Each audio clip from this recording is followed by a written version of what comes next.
dia a todos. Nós vamos dar início agora à terceira mesa do segundo Congresso de América Colonial da Unicamp. É a mesa Crenças e Cultos, com os participantes professor Adônia Agnolin, da USP, e o professor da nossa casa, da Unicamp, Rui Luiz Rodrigues. A professora Adônia Agnolin vai começar. Antes, eu vou apresentá-lo. Ele é professor livre-docente de História Moderna do Departamento de História, Programa de História Social da Universidade de São Paulo. É integrante do projeto temático de pesquisa do Centro Brasileiro de Análise e Planejamento, SEBRAP, Missões Cristãs e Populações Indígenas, o problema da mediação cultural, e do projeto temático Dimensões do Império Português, do Departamento de História da FEFELESH USP, Cátedra Jaime Cortesão, e Fundação de Amparo à Pesquisa do Estado de São Paulo, FAPESP, no qual atuou como coordenador do Núcleo Temático Religião e Evangelização. Pesquisa na área de História Moderna, com ênfase em História Moderna e Colonial, História das Religiões, História da Reforma e da Contra-Reforma, Catequese e Missionação, Colonização e Mediação Cultural entre Europa, América e Ásia, Antropologia Histórica. É autora, entre outros títulos, do livro Jesuítas e Selvagens, A Negociação da Fé no Encontro Catequético Ritual Americano Tupi, século XVI e XVII, pela editora Paulinas. Passo a palavra ao professor Adônia. Antes, gostaria de agradecer muitíssimo a presença dos dois no nosso evento, e você terá 30 minutos para falar. Espero cumprir. Tudo bem. Bom dia a todos. Eu que agradeço pelo convite. Estou feliz de estar aqui com o professor Rui, amigo e colega de tantos anos, de indas e vindas. E vou logo apresentar o trabalho, porque o tempo é cruel. Já o Petrarca avisava, tempus fugit, e, portanto, não deixo escapar o tempo de que ele lamentava. Pode deixar assim, se eles enxergarem. A gente não está conseguindo achar. Ok. E pensei até apresentar alguns slides para vocês acompanharem com mais agilidade o trabalho, inclusive porque é um trabalho que eu pensei, recebendo o convite, com uma maior amplitude, e já vou explicar rapidamente, para não passar possivelmente o tempo, algumas escolhas que eu tive que realizar, de fato, para a sua apresentação. Como vocês veem, eu vou tentar, ou teria tentado desenvolver esse trabalho ao redor desses temas, isto é, em primeiro lugar, uma desobjetivação da religião como elemento, segundo a ementa que me foi encaminhada para a participação desse congresso. Em segundo lugar, a religião como elemento simbólico, isto é, a peculiaridade simbólica do elemento religioso. Depois veremos do que se trata parcialmente sobre esse tema. Problematizar, historicizar e distinguir as diversidades e peculiaridades da crença, que é o tema da mesa e o pressuposto do nosso trabalho. Face a uma brevíssima introdução sobre esses 4 pontos, me encontrei na obrigação de escolher, eu vou enfrentar, portanto, o ponto 4, colônia, cultos e interculturalidade. Vou apresentar alguma coisa sobre o conceito de idolatria e crença, o resto vocês veem. Do ponto 6, do item 6, a redução religiosa e cultural, não apresentarei nada do ponto 7 e, finalmente, chegarei àquilo que era o tema central da mesa, isto é, crenças e curas em contexto de interculturalidade. Começo, portanto, tentando fazer uma brevíssima introdução que responda, de algum modo, aos primeiros 2, 3 pontos. Respondendo à ementa proposta por esta mesa, precisamos, antes de tudo, apontar claramente para um paradoxo que caracteriza fundamentalmente a nossa perspectiva de estudos.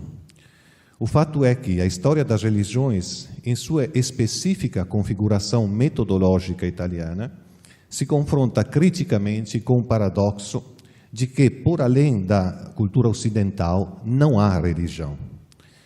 Dito de outro modo, a interpretação religiosa das culturas outras consiste na identificação de que, eventualmente, nessas culturas caracterizaria a função ou as funções que nós, ocidentais, estamos acostumados, por 2000 anos de respiração do catolicismo, a identificar enquanto religiosa em termos de dinâmicas sociais.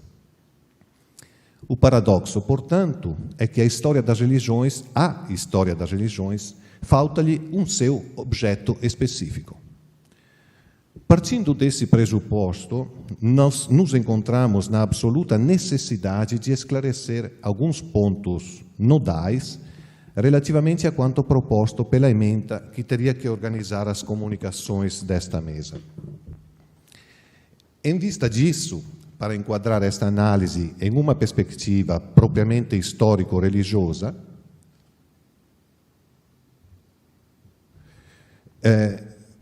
por uma perspectiva propriamente histórico-religiosa, devemos, portanto, começar por, em primeiro lugar, questionar a religião enquanto elemento.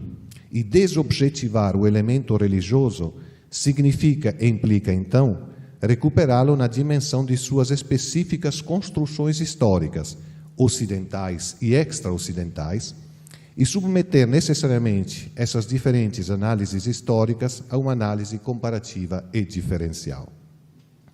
Segundo ponto, logo, pensar a religião como elemento simbólico quer dizer que ela não expressa, como estava na ementa, um modo de viver sic et simpliciter, mas o reconstrói peculiarmente e o ressignifica.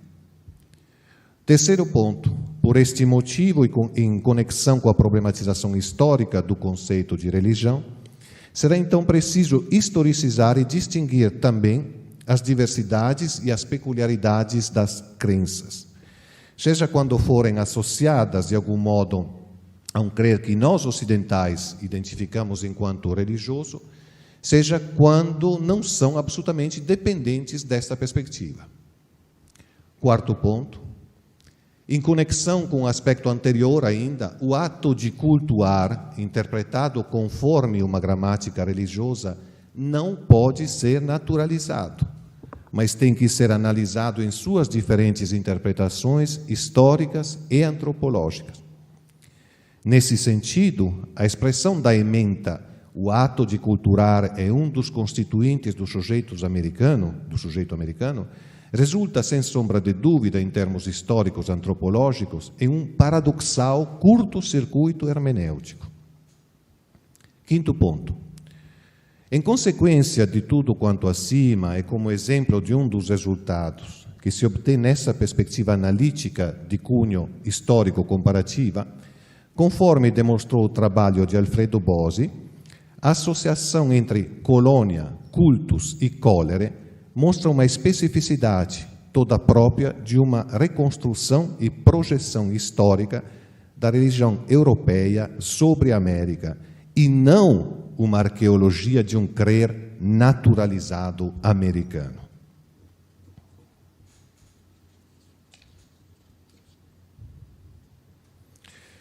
Bom, essas generalidades bastante densas e sobre as quais não posso me deter ulteriormente, reenvio eventualmente para algumas minhas produções bibliográficas, peço perdão que não gosto de fazer isto, mas eu vou me remeter, portanto, para começar a parte da análise que interessa a nossa palestra, sobre justamente o termo e a conexão entre colônia e cultus, proposta pelo Bosi, e o conceito de interculturalidade que eu associei a ela. Com relação ao ato de cultuar, o tema da mesa, e tendo em vista as problemáticas, digamos que gostaríamos de ter analisado, porque não foram de fato analisadas até aqui, consideramos interessante partir e aprofundar criticamente alguns aspectos apontados pelo trabalho do Alfredo Bosi em Dialética da Colonização, que desde o começo se entretém sobre a relação histórica e etimológica ocidental entre os conceitos de colonização, colônia, cultus e cólere. No caso histórico da América Portuguesa e a respeito da interpretação missionária jesuítica de determinados costumes rituais indígenas, embriaguez pelo cauim, tintura, dança, inspiração do fumo, guerra, antropofagia, etc., etc., o autor fala de demonização dos ritos tupi. Em um nosso antigo trabalho, já vislumbramos como esse processo interpretativo configurou-se como uma descontextualização cultural dessas ações no que diz respeito ao seu contexto ritual. Fato é que o que dava sentido a essas ações na cultura indígena era representado pela importância e centralidade de um culto dos mortos que nunca parece associado a esta demonização ritual realizada pelos missionários. Neste caso, então, constatamos como a demonização dos costumes indígenas por parte dos missionários realizou-se enquanto um desconhecimento de uma prática ritual denotada e conotada pelo olhar ocidental, segundo os parâmetros de um conceito de religião que é uma invenção cultural cristã. Portanto, se do ponto de vista histórico-religioso resulta impossível isolar a religião de um determinado contexto cultural, porque a própria noção de religião representa de fato um produto histórico, não se pode e não se trata de reconhecer um conceito de religião comum aos índios e aos missionários. Porém, é claro que tanto o instrumento conceitual religião, quanto o processo de personificação dos seres extra-humanos é o resultado de uma comunicação intercultural. Missionários antes, e partindo de sua herança, etnólogos depois, projetaram as categorias religiosas ocidentais nas outras culturas e, consequentemente, refundaram as hierarquias de sentido. Um sentido se impõe ao outro para, de alguma maneira, poder ser compreendido pela cultura ocidental. O conceito de religião é o que permite esta imposição de sentido, e o fato de que o cristianismo seja a religião não é de se imputar tanto a obrigação fideística, quanto a formação histórica do conceito de religião. No caso da postura antropológica dos jesuítas frente às utopis, é interessante observar que a rejeição de determinadas práticas rituais se dá ao mesmo tempo em que se lhe impõe a recuperação espiritual dos outros. Através da conversão, se impõe aos próprios missionários a transferência de seu próprio simbolismo no espaço que será deixado vazio pela demonização e rejeição dos maus hábitos indígenas.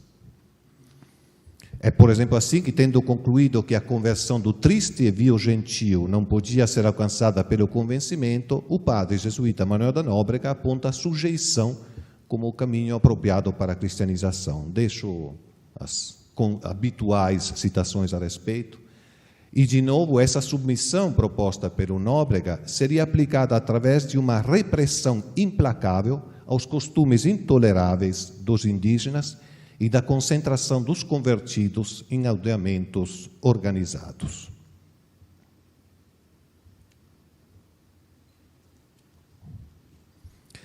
Deorum falsorum cultores paganus vocamus, dizia Santo Agostinho no século IV.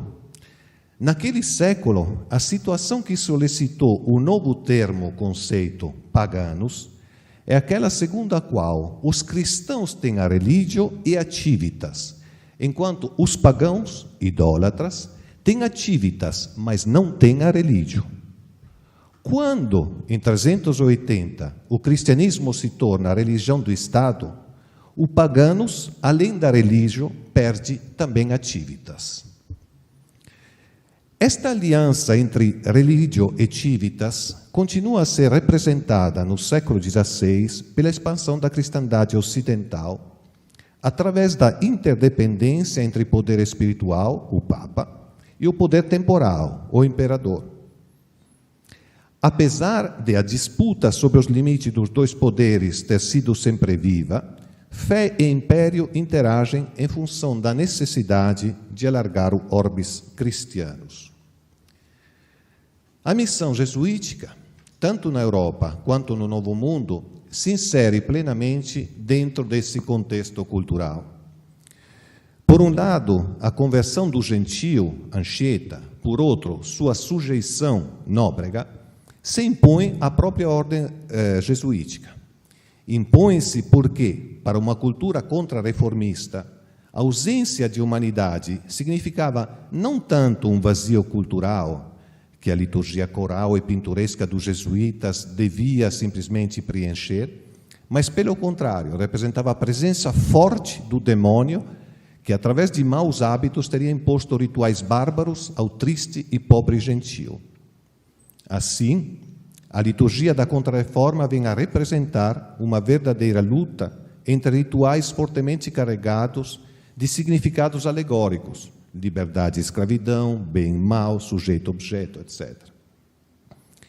Se existem dúvidas a respeito da idolatria ou da falta de religião entre os indígenas americanos, paralelamente, permanece a dúvida quanto ao fato de eles serem gente irracional, civil, pergunto-me, ou feras bravas, isto é, fora da ordem do cívico.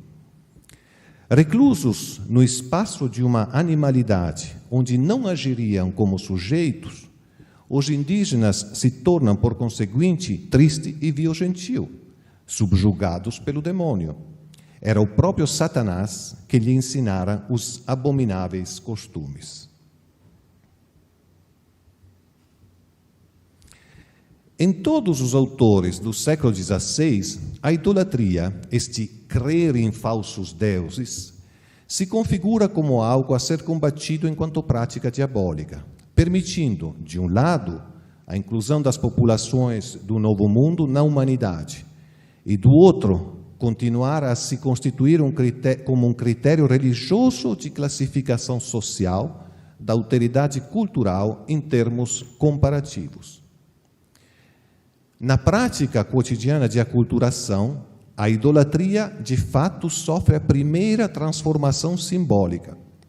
Seguramente, um signo da distância da fé cristã, mas também indício de um crer outro que confirma na prática e com a prática a pertinência dos indígenas ao comum gênero humano.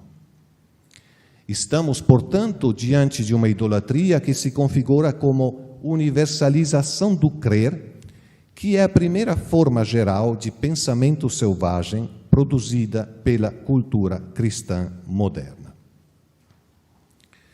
Ora, se a indigenização do catolicismo, efetivada segundo La Couture pela habilidade do jesuíta em usar a autoridade dos caciques, etc., buscava a possibilidade de entrever equivalências e, portanto, possibilidades de traduções entre duas realidades culturais, a apropriação por parte dos missionários de repertórios culturais tupis-guarani tornava-se de grande importância para a eficácia da evangelização.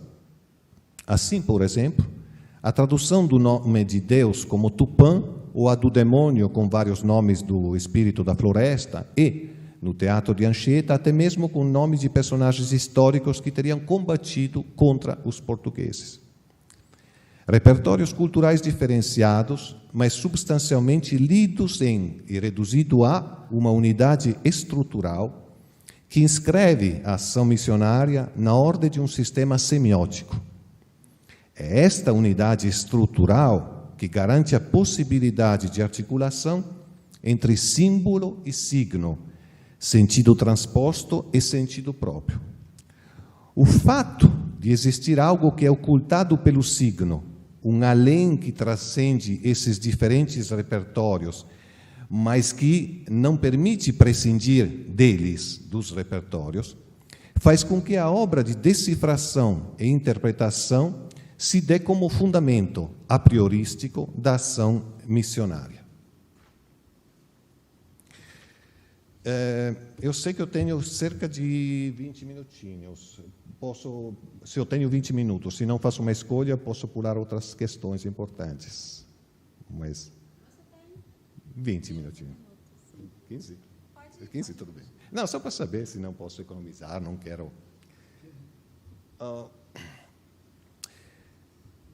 Fundamentado como o nosso próprio, na base da perspectiva histórico-religiosa, que oferece importantes contribuições para novas problematizações da história indígena, vi lá a foto do querido John, se não me engano de longe, saudades que me acompanhou durante todo o caminho vindo para cá, do meu querido amigo. O trabalho de Cristina, Religião como Tradução, revela-se primoroso na análise proposta a respeito desse problema.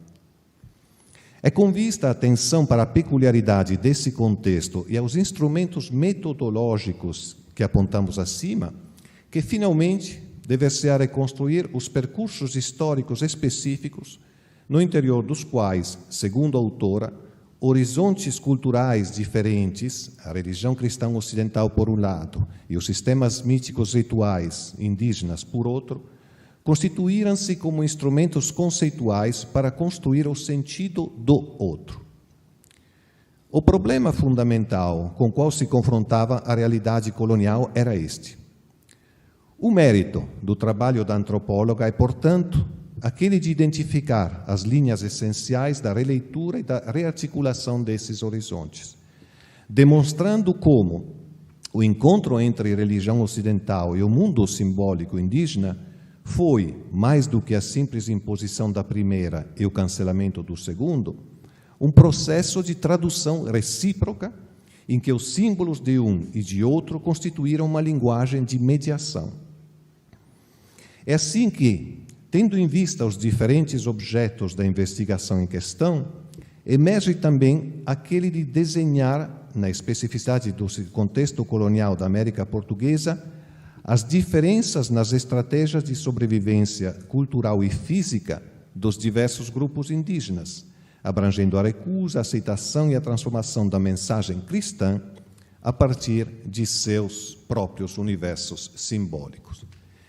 E nessa direção, o estudo conseguiu demonstrar de forma exemplar como, no processo desta mediação simbólica envolvida em um processo de interculturalidade, se desprendia justamente a centralidade de uma negociação privilegiada, isto é, as diferentes traduções dos diferentes universos simbólicos de religião, crença, cura, etc. Dentro da mesma perspectiva metodológica, projetada no mesmo contexto e nas mesmas problemáticas históricas, e nossos jesuítas selvagens nos debruçamos sobre elas, partindo da análise da produção dos catecismos jesuítas, escritos em língua tupi, entre os anos 60 do século XVI e os primeiros 20 anos do século sucessivo. A centralidade dessa negociação privilegiada, feita de sucessivas formas de traduções dos diferentes universos simbólicos, emergia então também no interior das várias problemáticas com as quais nos deparamos naquele estudo, desde o ensaiar-se de um encontro catequético ritual até a construção de uma língua geral, como tradução e doutrinamento linguístico e cultural da alteridade indígena, até, finalmente, as mediações simbólicas decorrentes do encontro cultural, ritual e catequético, através de um recíproco entendimento e funcionamento dos mal-entendidos da comunicação colonial. Como destacamos, então, a descontextualização linguística, com sua consequente detribalização social, acabara por constituir paralela e necessariamente uma retranscrição e uma conversão da cultura indígena que não se limitava a seu aspecto meramente negativo, mas que necessariamente a recontextualizava e a reestruturava linguística e socialmente dentro de uma nova generalização linguística, normativa, religiosa e política, que ao mesmo tempo afetava profundamente a própria herança cultural ocidental ao longo de sua ação colonizadora e evangelizadora. Vou pular tudo isso. Algumas decisões têm que ser tomadas na hora, não adianta querer. Mas acho que vocês me acompanham, em qualquer coisa depois, acho que as possibilidades dos questionamentos possam integrar parte da apresentação. Assim, espero e desejo que seja. Crença e cura. Então, vamos no cerne, a partir desse preâmbulo, desta análise, dessa intenção de entender o processo de interculturalidade, de construção de comunicação colonial, tentarmos entender fundamentalmente quais os ecos que se desprendem sobre a relação entre crença e cura, que foi o tema proposto para a minha análise. A partir de quanto apontado parcialmente até aqui, finalmente, sempre se quisermos analisar o problema da crença e da cura nos contextos americanos ou, de qualquer modo, extra-europeus, teremos que levar em consideração a produção de seus significados decorrente de contextos de interculturalidade. E mais um destaque a esse respeito. A relação entre crença e cura não é uma centralidade propriamente do homem americano, mas diz respeito a um contexto especificamente colonial ou de necessária adaptação missionária em diferentes contextos culturais, em vista da necessidade de encontrar um ponto de intermediação comunicativa e significativa. Apenas para oferecer um exemplo de um paralelo contexto extra-europeu, e conforme vimos em uma nossa outra específica investigação, a cavalo do século XVI e XVII, pode-se compreender assim como, entre cura e superstições ou crenças, se constrói justa e progressivamente uma mediação, isto é, constitui-se uma interculturalidade ao redor das disputas, dos confrontos e de determinados compartilhamentos de significados atribuídos a essas práticas. De fato, tanto no contexto missionário americano quanto naquele indiano, especificamente aquele subtraído ao padroado português e que diz respeito ao nosso estudo mais recente no Malabar, no sul da Índia, muitas vezes as testemunhas mais coloridas, vivazes e interessantes sobre o cotidiano dos missionários resultam serem aquelas que lançam alguma luz sobre determinadas práticas desses em relação à atividade taumatúrgica exercida naqueles contextos. Este campus operativo torna-se extremamente interessante na medida em que revela uma realidade bastante difícil, complicada, hostil, constituída por aquelas que foram sendo definidas de superstições e crenças mágicas locais, com as quais os missionários deviam deparar-se. Por outro lado, é justamente no confronto com essas práticas locais que emerge o fato importante do constituir-se, ao redor delas, de um espaço comum para missionários e indígenas de disputa concorrencial e, logo, um espaço operativamente compartilhado em suas funções distintivas e de interpretação, de si próprio e do outro. Isto significa que, se de um lado os missionários encontravam-se na necessidade de combater, e muitas vezes isto de forma veemente, as superstições locais ligadas à cura e à ação taumatúrgica nativa, por outro lado, todavia, esses mesmos missionários não conseguiam escapar da necessidade de apresentarem-se também enquanto curandeiros, combatendo e, ao mesmo tempo, disputando o espaço de uma eficácia simbólica, levi-straussiana, diria, que não deixava de adquirir, por sua vez, peculiares aspectos de novas formas de superstições. Célebre é, na América, a disputa que, desde os primeiros anos da ação missionária jesuítica, se estabelece entre os jesuítas e os caraíbas, assim como tornam-se exemplares os relatos de alguns casos, entre numerosíssimos, contados por De Nobili e relatado por Alberto Laerzio, num contexto de Madurai, na região do Malabar, no sul da Índia. Evidentemente, teria trazido exemplos que não cabem nesse contexto. Mas, de qualquer forma, várias são as questões que se desprendem das relações desses vários casos, desses exemplos. Poder-se-iam analisar as características das curas apresentadas e as modalidades ritualmente concorrenciais em relação àquelas locais, daquelas propostas por parte dos missionários. Mas, finalmente, uma questão aparece destacar-se enquanto central, costurando todas as outras. Trata-se da identificação comum, geral, e que perpassa todos os contextos missionários que analisamos entre o demônio e os costumes locais. Nesse sentido, a presença do demônio torna-se a testemunha não tanto ou não somente de uma contraposição teológica cristã, na qual a diferença radical de uma realidade e outra é definida por esta figura, mas, sobretudo, uma função histórica e antropológica exercida por um protagonista irredutível da diferenciação sistemática de um inimigo da comunicação intercultural e das relações entre civilizações, de um estrategista da dissimulação ideológica e do engano ritual, de um mestre de superstições sediciosas e de intrigas sem escrúpulos. Na base dessas conotações, trata-se, enfim, segundo os felizes termos propostos pelo estudo do Nicola Gasbarro, do diabo intercultural, isto é, do instrumento prioritário que torna as práticas diabólicas os subcódigos mais evidentes e mais usados pela prática cristã de pregação, que, por outro lado, prevê e projeta ser suficiente remeter Deus no lugar dele, do demônio, para transformar um rito idolátrico e imanente em sinal eficaz da graça.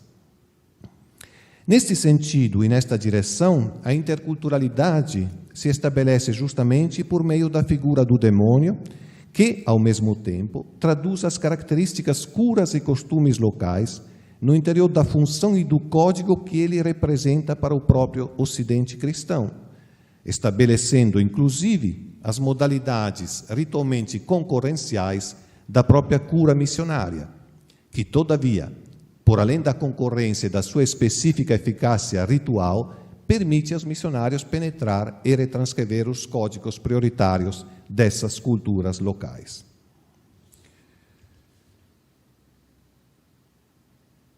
Ou vou pular alguma coisa aqui, ou pulo inteiramente as conclusões, vocês que decidem. Olha só.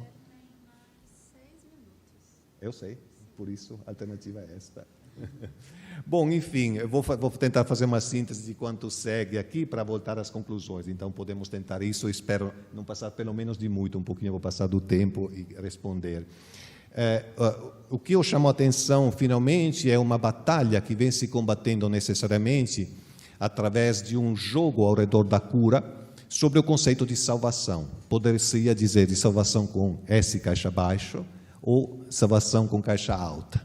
E sobre a disputa ou mal-entendidos, muito bem entendidos e utilizados entre indígenas, eu estudei esse caso específico num contexto da Índia, e os missionários se jogam relações importantíssimas sobre os poderes de uma salvação, digamos assim, que se distingue nos dois contextos, que seria a salvação no mundo, por parte indígena, e a salvação do mundo por parte da pregação missionária. É um tema interessantíssimo, eu preveria talvez pelo menos acená-los em mais 10 minutos, mas eu vou poupar vocês desse percurso, eventualmente responderei depois. Passo, portanto, rapidamente às conclusões, sem finalmente afetar demais essa aqui, acho que é. Bom, com vista a quanto evidenciado até aqui, portanto, precisamos destacar como a análise dos mitos, dos ritos, das crenças de que trata essa mesa, no contexto americano, significa, antes de tudo, não perder de vista, em momento algum, que se trata de um contexto colonial. Portanto, um contexto privilegiado de interculturalidade.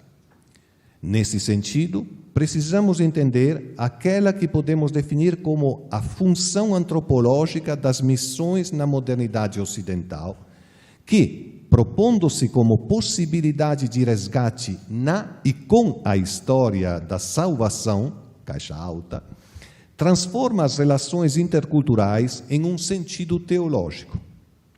A própria reconstrução histórica desta antropologia, portanto, deve necessariamente começar pelo universalismo cristão ocidental e, então, procurar compreender o processo de generalização intercultural que se dá na própria modernidade.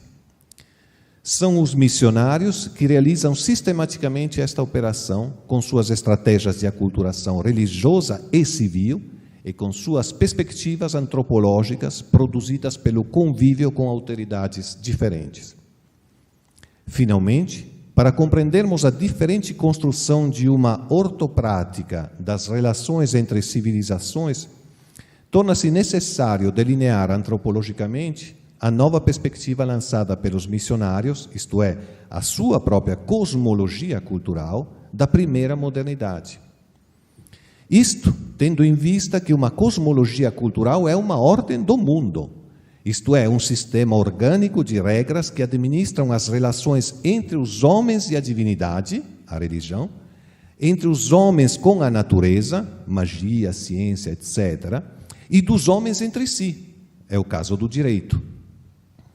A história das missões é, de algum modo, a aventura antropológica desse universalismo que por muito tempo foi considerado paradigmático pelo etnocentrismo religioso do Ocidente e que finalmente se viu forçado a se confrontar com as grandes diferenças das civilizações e de suas relações.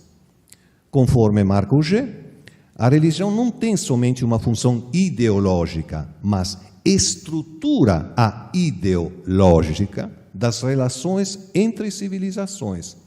E isto porque, pragmaticamente, operativa no interior de nossa cultura.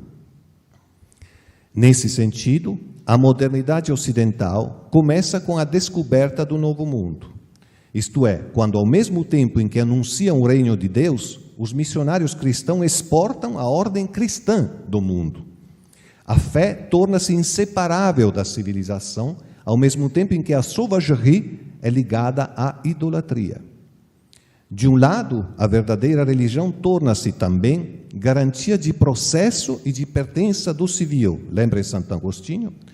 Do outro, as invenções diabólicas condenam os povos da floresta à doença da linguagem. Desculpem, acho que eu perdi algum corte. A doença da linguagem. Em tudo isto, nas duas direções se pode crer, o tema da mesa, efetivamente, mas as direções e as modalidades do crer diferenciam os destinos.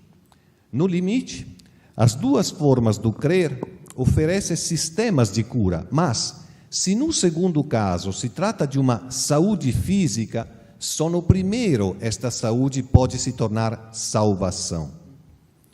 Conforme demonstrou a grande obra de José de Acosta, a História Natural e Moral das Índias, partindo do pressuposto que a idolatria representa o grau mínimo de religião, por outro lado, a sauvagerie representa o grau zero da civilização. É por isto que a função do missionário se constitui, paralelamente ao anúncio da verdadeira religião aos idólatras, em reconduzir, isto é, reduzir, o selvagem a sistema de vida civil. Nesse sentido, a instituição emblemática desta perspectiva e deste processo se torna aquela das reduções jesuíticas, Reductio ad vitam civilem, esta instituição jurídica, nas quais a missão religiosa é preparada justamente em sua imprescindível e a priorística base civil. É assim que o Novo Mundo confirma, enfim, a episteme do Ocidente e a sua ordem cristã do mundo. Finalizando mesmo, toda a modernidade ocidental percebe-se, portanto, missionária da fé, mas também, e ao mesmo tempo, da lei e do rei.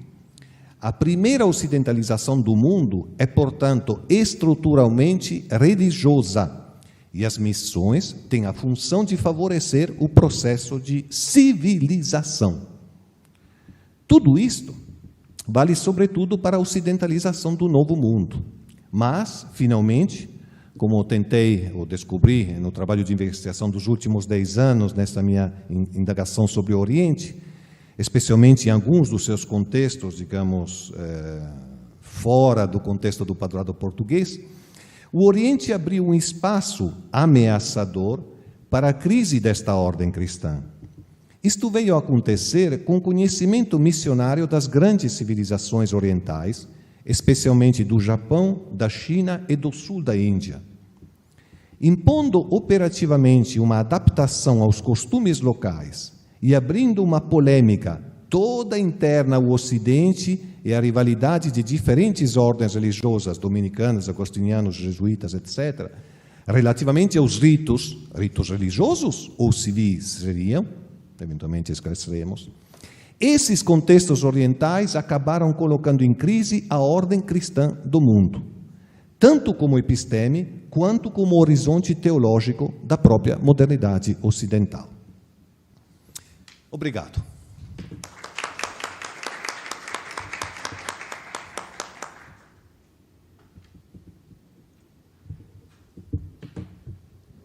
Obrigada, professora Doni, pela excelente apresentação. As perguntas nós deixaremos para o final. A gente junta, condensa as duas apresentações. Antes de passar a palavra ao professor Rui Luiz Rodrigues, eu gostaria de apresentá-lo. Ele é professor de História Moderna aqui da casa, do Instituto de Filosofia e Ciências Humanas da Universidade Estadual de Campinas. Sua pesquisa atual versa sobre a difusão de imaginários apocalípticos nas sociedades europeias durante a primeira modernidade, com vistas a avaliar os impactos desses imaginários sobre as linguagens e as práticas políticas.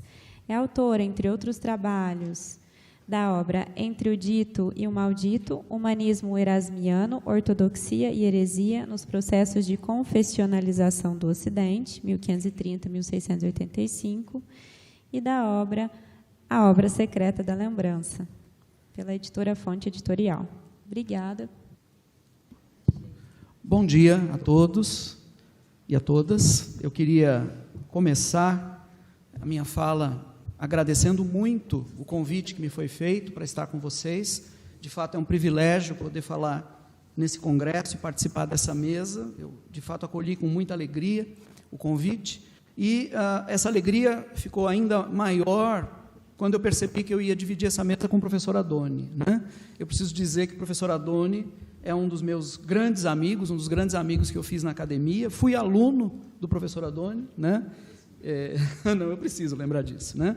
E foi uma das melhores coisas que me aconteceu ter sido aluno dele, porque eu me lembro muito bem de quão exigentes eram as aulas dele, estão entre as aulas mais densas que eu tive em toda a minha formação acadêmica, mas isso me ajudou demais, né? E eu, de fato, aprendi muito com ele, e acredito que vocês vão perceber, inclusive, durante a minha fala, os vários pontos de contato, né, entre a minha abordagem e a abordagem dele, apesar de eu trabalhar com vocês hoje aqui um outro ângulo, uma outra questão, e eu acho muito saudável poder dizer também que a nossa relação acadêmica, que começou como professor e aluno, né, evoluiu para essa amizade que temos hoje, que nos permite até mesmo discordar em alguns pontos, né, e fazer isso amistosamente, almoçando, né, e falando sobre as boas coisas da vida também. É muito bom, muito feliz estar em companhia, sua companhia hoje, Adoni. Bom, atendendo ao convite que me foi feito, eu me preparei para falar alguma coisa que tem a ver, que toca os meus interesses diretos de pesquisa. Então, eu entendi que o tema do humanismo erasmiano, e sobretudo o reflexo desse humanismo erasmiano na prática catequética jesuítica desenvolvida na América Portuguesa nos primeiros 13 anos de missionação, especificamente entre 1549 e 1563, seria provavelmente a melhor contribuição que eu poderia trazer para as reflexões de vocês. Eu vou começar essa minha apresentação com uma pergunta. A pergunta é: de que forma a prática missionária jesuítica, desenvolvida nos primórdios da sua atuação na América Portuguesa, nesse período, entre 1549 e 1563, bem como a vivência religiosa ensejada por tal prática, podem cooperar para compreendermos como a América Portuguesa se tornou, também ela, palco para a difusão do código erudito e livresco que constituía, àquela época, o cerne da cultura letrada europeia? Colocando a pergunta dessa maneira, é preciso que eu faça alguns esclarecimentos. Em primeiro lugar, por difusão da cultura letrada, não me refiro apenas aos aspectos mais comumente considerados: a existência de bibliotecas, a existência, ou melhor dizendo, a inexistência de editores, a falta de lugar, de condições e mesmo de interlocutores para o debate das questões consideradas candentes. Indicadores da penetração de uma determinada cultura letrada não são apenas a posse de livros e de bibliotecas, mas também o suspiro saudoso que nota a ausência desses recursos, ou o pedido expresso por eles numa correspondência, ou ainda mais significativamente, a difusão por outros caminhos de temas e tópicas que, na Europa, encontravam espaço nas formulações eruditas.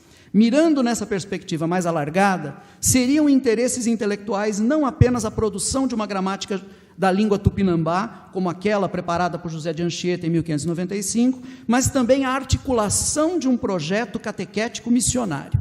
Em ambos os casos, as realizações conformavam-se a esse código erudito e livresco que constituía o cerne da cultura letrada europeia. A própria preocupação com a passagem, considerada então decisiva, de selvagem a civil, importante por força do nexo teológico-político que governava o pensamento e as relações sociais na Europa, naquele tempo, na Europa cedo-moderna, essa preocupação devia toda a sua existência ao entroncamento de tradições civis clássicas e credo religioso cristão latino que dava forma, que configurava essa cultura letrada. A nossa mirada deve se alargar também no que diz respeito aos prováveis difusores dessa cultura letrada em terras brasílicas.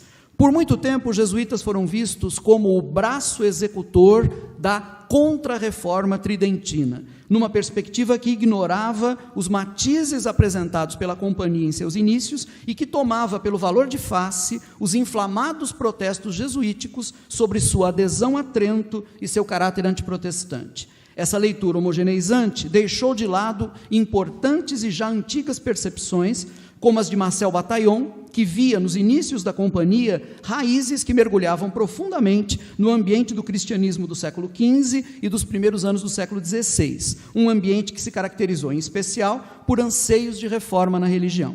Esse mesmo ambiente, como se sabe, moldou ênfases e expectativas daquela vertente do humanismo retórico que, ao ideal de recuperação filológica da antiguidade, compartilhado por todos os humanistas, unia também uma preocupação especial por produzir uma síntese entre antiguidade e fé cristã. Dessa vertente, o humanismo erasmiano constituiu o exemplo mais acabado. Assim, não é fortuito que Bataillon tenha enxergado nos primórdios da Companhia de Jesus a presença de um aporte erasmiano, o Inquiridium Militis Christiani, Manual do Soldado Cristão, obra erasmiana extensamente divulgada após sua edição por Froben em 1518 e que Inácio teria lido. Uma evidência, diga-se de passagem, que a própria memorialística e a geografia dos jesuítas procurariam depois encobrir. Posteriormente a Bataillon, historiadores de renome, como é o caso do jesuíta John O'Malley, tentaram minimizar essa presença erasmiana, alegando que não se tratava tanto da leitura de um ou outro texto de Erasmo, mas das ligações com o universo de inquietações e de desenvolvimentos do humanismo cristão como um todo. Eu entendo que O'Malley reagia à noção hoje ultrapassada, mas ainda em voga nos dias de Bataillon, quando ele escreveu, de influência. Nesse sentido, concordo que os jesuítas não foram influenciados por Erasmo, nem aceitaram em bloco e acriticamente as ênfases e características do humanismo erasmiano, mas o movimento foi mais sutil e, ao mesmo tempo, mais rico do que o percebido por O'Malley. Defendi anos atrás a ideia de que, ao contrário da recepção passiva de uma influência, os jesuítas apropriaram-se de aspectos desse humanismo que lhes pareceram pertinentes e, a partir desse esforço criativo de leitura, colaboraram para disseminar itens desse ideário, não sem, previamente, modificá-los onde julgaram oportuno. Todavia, não há por que negar que essa leitura criativa, feita pelos jesuítas, esse instante muito curioso de fusão de horizontes entre o horizonte do texto lido e o horizonte de seus leitores jesuítas, para ficarmos num marco gadameriano, se realizou sobre as obras de Erasmo. De resto, o humanista mais lido e conhecido na primeira metade do século XVI, e um autor que, mesmo após a inclusão de suas obras no Index de 1559, não poucos padres da companhia defenderiam, alegando razões pedagógicas. Eles costumavam dizer, afinal, como vamos ensinar latim nos colégios sem os colóquia de Erasmo Rotterodamo? O caso é que uma visão homogeneizante da Companhia de Jesus ainda não está totalmente excluída de outro horizonte, o horizonte dos pesquisadores mais recentes. Um exemplo pode ser encontrado no seguinte passo de uma obra brilhante, pela qual eu tenho maior apreço, escrita por uma amiga pessoal, que já foi mencionada aqui pelo professor Adoni, o livro da Cristina Pompa, chamado Religião como Tradução. Nesse trabalho, eu só preciso achar a seta que vai me permitir mexer nisso. Deixa eu ver. Aqui, achei.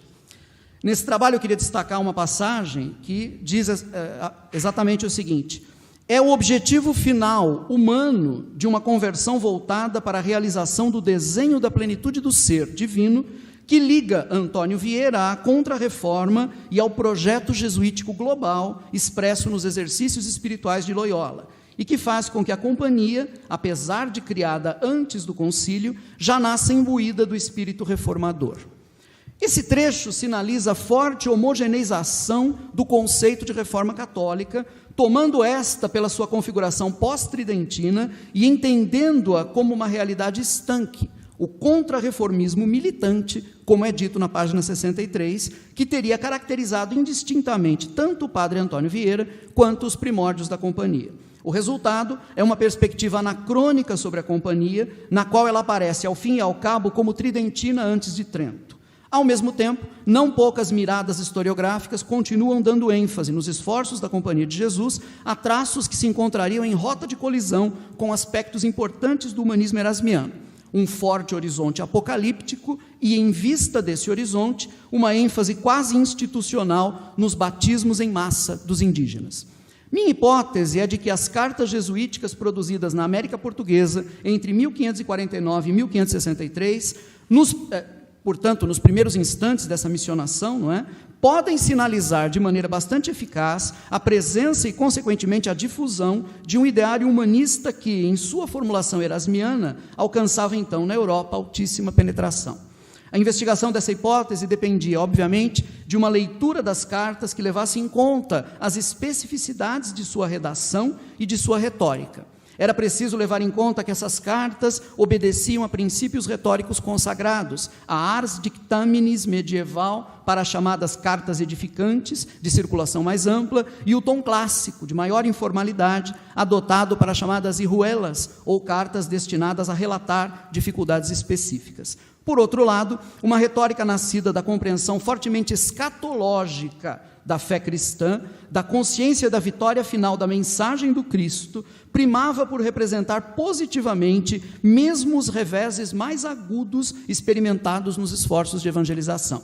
A forma retórica, assim, não recobria o vazio das formulações de seus autores, nem um eventual desejo de iludir os leitores e atrair mais candidatos às missões. A forma retórica espelhava o fundo de compreensão que esses homens possuíam de sua própria fé. Alhures, tive também a oportunidade de enfatizar que a dinâmica típica da época confessional, que se abre com a separação entre luteranos e católicos na década de 1520, uma dinâmica assinalada pela preocupação catequética, emblematizada pelos primeiros catecismos luteranos, não se produziu em confronto com o humanismo erasmiano. Ao contrário, num curioso exemplo do imponderável em história, de como motivações e esforços podem produzir involuntariamente resultados opostos às aspirações iniciais, encontraremos uma ênfase erasmiana na origem da preocupação confessional em delimitar exaustivamente em que se deveria crer. Trata-se da ênfase erasmiana na catequese como forma de garantir-se uma vivência mais pura e integral da religião. E isso não obstante o fato de ter sido Erasmo um defensor do que ele mesmo chamava minima dogmata, uma dogmática reduzida ao essencial, convicção que baseava sua crença de que, e eu cito aqui Erasmo numa de suas cartas, quanto maior o número de dogmas, maior a possibilidade de heresias. Nesse sentido, falou-se da vitória dos catecismos como derrota da proposta erasmiana, quando se deveria falar dessa vitória como consequência final dessa proposta, ainda que uma consequência não desejada e totalmente imprevista.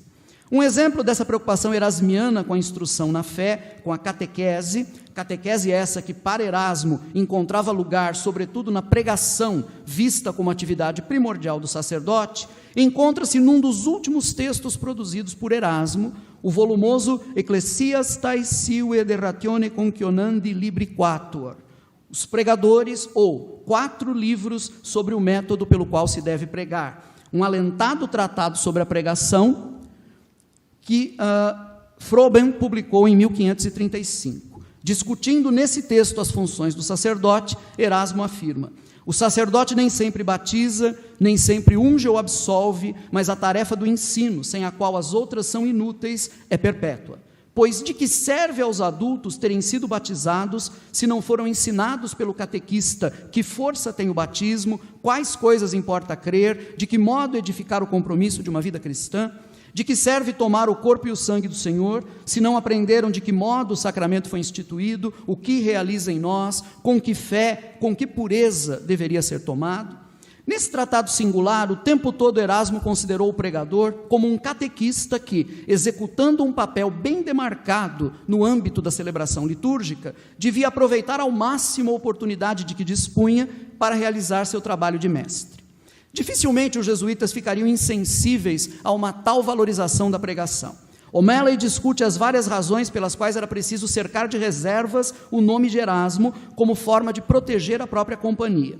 Mas isso não impediu que vários colégios jesuíticos possuíssem coleções das obras de Erasmo e que um jesuíta de alto escalão como Salmeron, escolhido juntamente com Diego Lainez pelo próprio Inácio, a pedido do Papa Paulo III, para atuar como teólogo junto ao concílio, tivesse estudado atentamente as paráfrases de Erasmo aos evangelhos e o próprio Ecclesiastes. Essas evidências provavelmente apontam para um universo mais amplo. Tendo em vista a enorme difusão das formulações erasmianas, podemos supor que o apreço erasmiano pela pregação tenha encontrado eco nas aspirações dos missionários jesuítas e tenha ajudado a animar seus esforços nesse campo. Mas antes de examinarmos algumas instâncias documentais que podem iluminar essa tese de uma presença do ideário erasmiano na pregação jesuítica, é preciso esclarecer outro aspecto comumente levantado pela erudição mais recente em torno da Companhia de Jesus, sua alegada relação com expectativas de teor apocalíptico ou, como se costuma dizer, com alto grau de imprecisão, com expectativas milenaristas. Vamos encontrar a seguinte afirmação também no texto da minha amiga Cristina Pompa: franciscanos e jesuítas transferiram para o continente sul-americano o pensamento milenarista joaquimita. No entanto, poucas linhas abaixo, a autora é obrigada a reconhecer, algo contraditoriamente, que nos jesuítas, cito, esse pendor profético é menos evidente, porque a iminência do Apocalipse não condiz com seu projeto catequético de longo prazo. O grifo é meu. Aqui existe um equívoco cuja raiz, a meu ver, reside no fato de que a autora tende a tomar todas as referências de cunho escatológico e relacioná-las com o milenarismo, como se o viés milenarista fosse o único possível na escatologia cristã. Essa tendência transparece claramente nas várias referências que Cristina Pompa faz a uma passagem tida como capital, o Evangelho segundo São Mateus, capítulo 24, versículo 14. Perdão.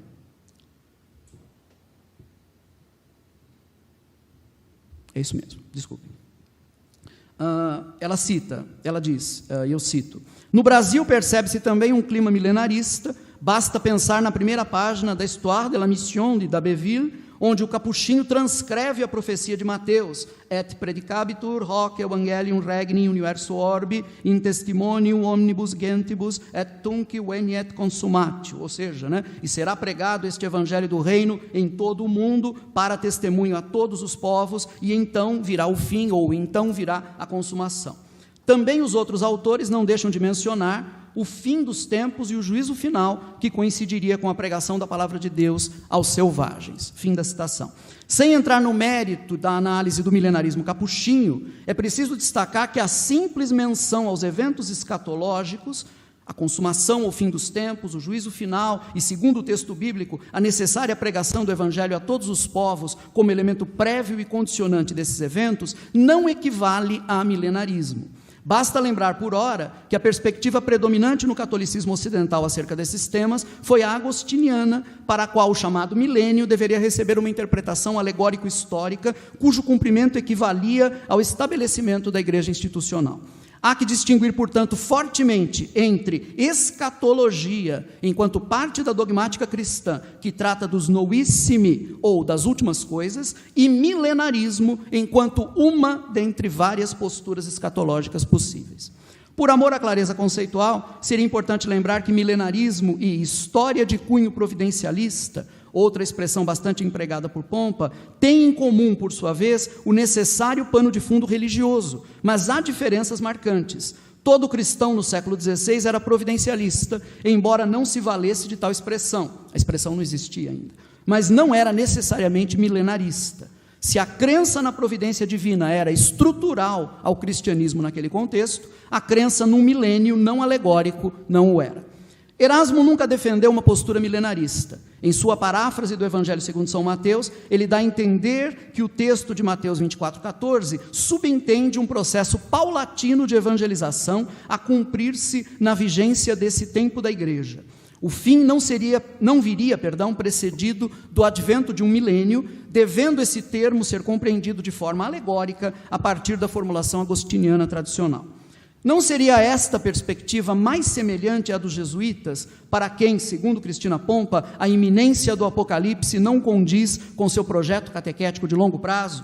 Essa pergunta pode ser respondida afirmativamente, ao menos para o período coberto por minha pesquisa, levando-se em conta as pouquíssimas menções de caráter escatológico nas cartas escritas na América Portuguesa entre 1549 e 1563. Em 5 de junho de 1552, Nóbrega escreveu aos moradores de Pernambuco uma carta que, por suas características, nos oferece um exemplo da sua retórica sermônica. Nessa carta há uma interessante referência de cunho escatológico. Muitas vezes cuido eu, e é para mim grande sinal do mundo durar pouco, pois nosso Senhor vejo que quer esperdiçar tanto sua glória, e busca tantas maneiras para dar, e a dá, e promete tão barata, como coisa que muito já deseja encher o número dos escolhidos, e recolher os chamados e convidados às bodas de seu filho. Nóbrega se refere às indulgências concedidas pelo jubileu do ano santo de 1550, o tesouro de toda a Santa Igreja, para pagardes com ele todas as vossas dívidas. E vê essa liberalidade de Cristo como evidência dos desejos divinos, no sentido da consumação final. A linguagem do jesuíta embute não apenas a Mateus 24,14, mas também a outras passagens de natureza escatológica. Todavia, é digno de nota que essas menções se fazem de forma bastante discreta. Por outro lado, nada em sua formulação teológica obriga-nos a pensar numa perspectiva milenarista. O sentimento de iminência com relação à consumação dos séculos, como já procurei deixar claro, é subjacente à escatologia cristã como um todo.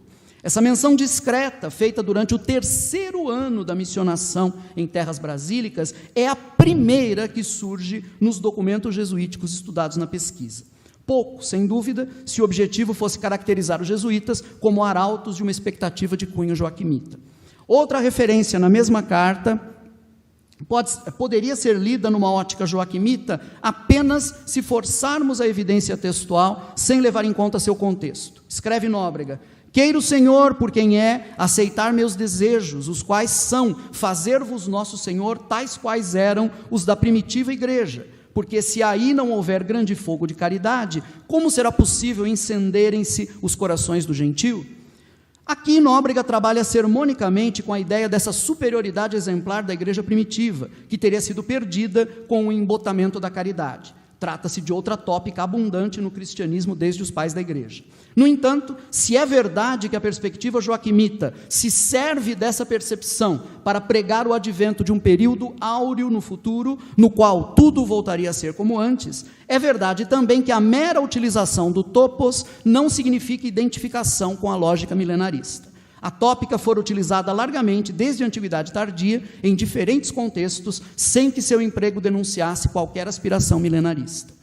Numa correspondência datada de setembro do mesmo ano, 1552, o irmão Vicente Rodrigues, dirigindo-se da Bahia aos padres e irmãos de Coimbra, num contexto retórico de apelo por missionários, aliás, presente na maioria das cartas edificantes, faz uso da tópica da nova igreja. Escreve ele: hermanos míos, muitas vezes pienso que esta gentilidad espera que vuestro sangue sea fundamento de la edificación desta nueva iglesia, por tanto traedlo puro, porque para lo conferir con el de Cristo, mirad lo que habéis menester, pues el de Cristo sea piedra y verdadero alicerce de nuestra iglesia.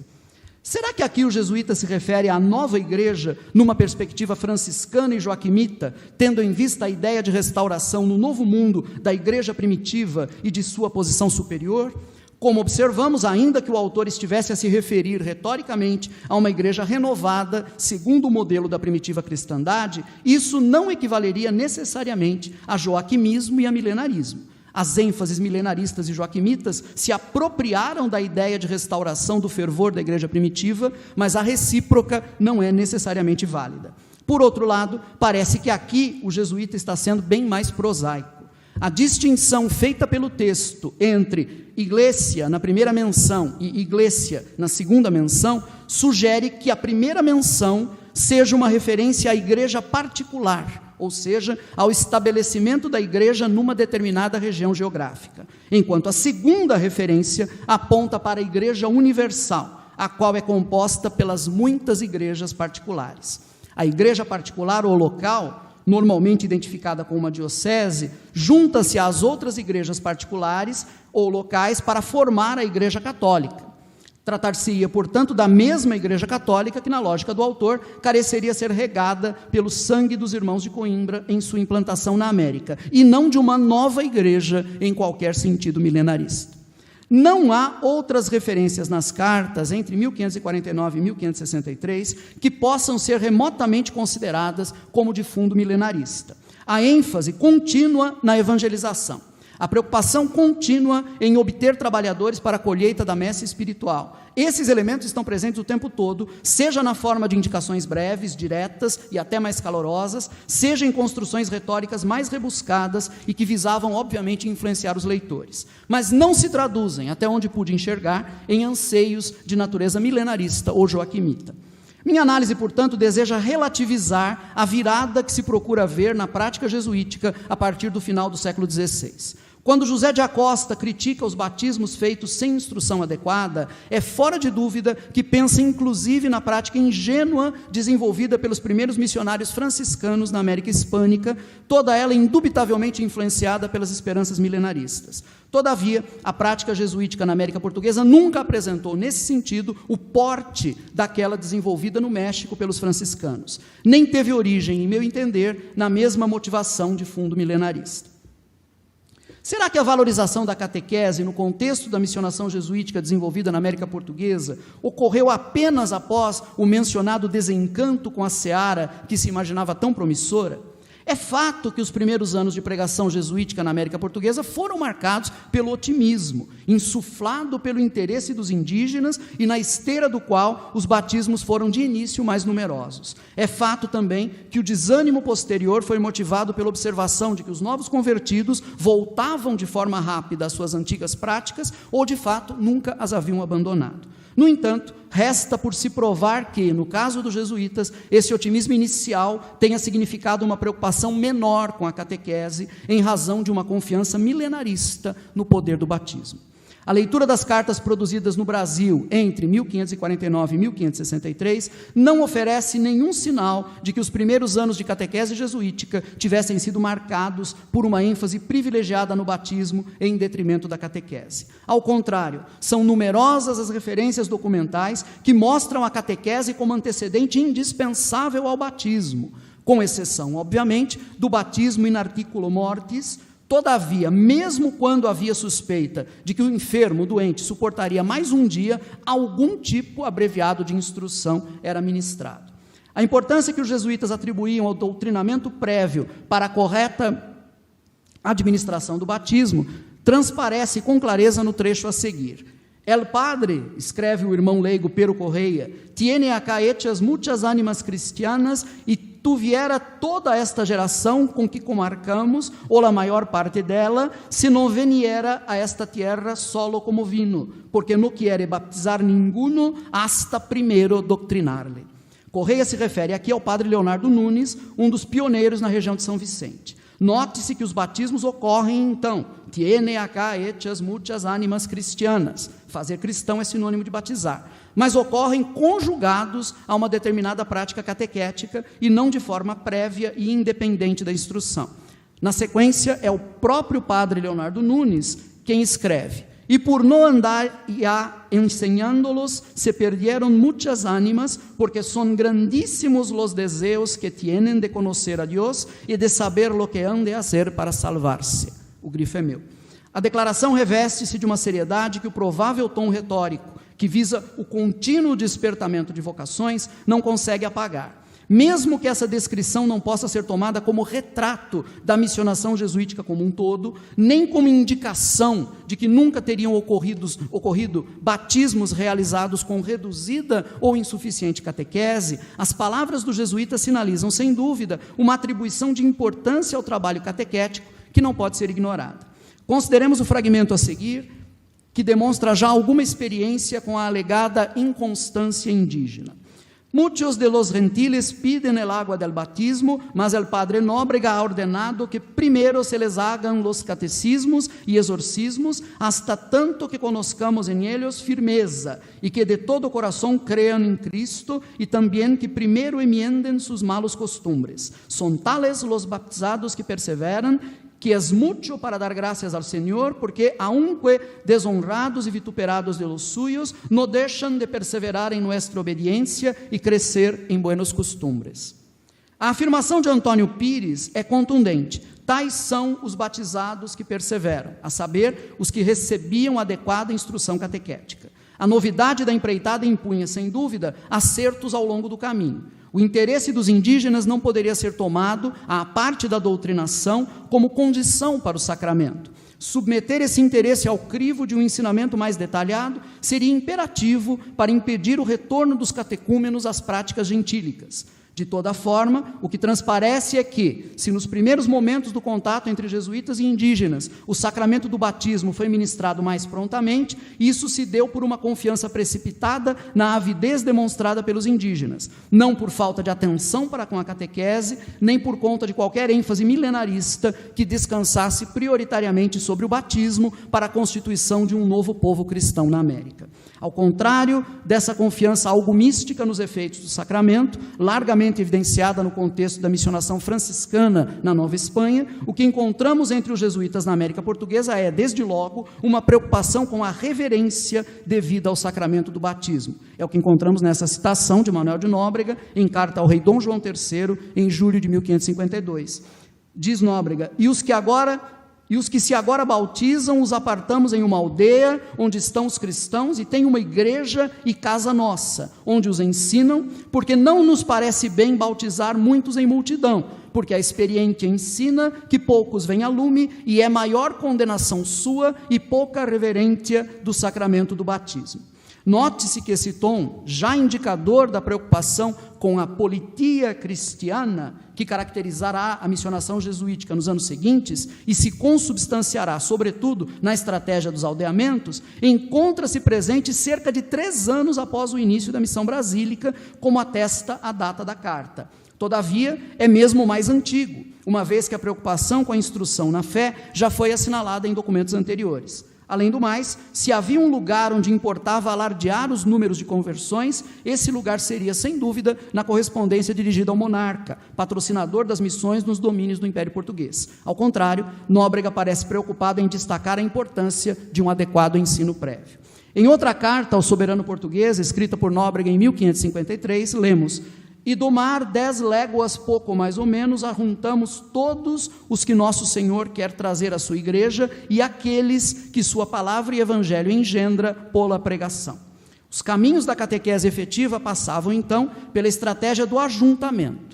Nesse sentido, é interessante notar que as propostas que Nóbrega formalizou no Diálogo sobre a Conversão do Gentio, de 1556, e também na célebre carta ao padre Miguel de Torres, conhecida como Plano Civilizador, de 1558, já podem ser antecipadas nas cartas em vários outros momentos.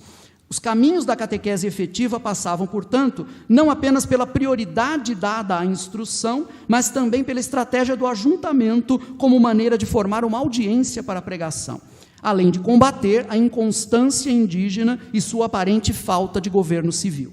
Escrevendo da Bahia em março de 1550, portanto, ainda dentro do primeiro ano de missionação, João de Aspicuelta afirmava sobre os desejos de batismo expressos pelos indígenas: no obstante todo esto, no deixam de pedir água de batismo, principalmente en las aldeias que yo enseño, pero, além de outras particulares razones, dos principales me convidan a no les administrar, que son, além de no teneren rei a quien obedezcan, de no serem sus casas fixas, de tal maneira que las mudan ou se mudam ellos a donde e quando quieren.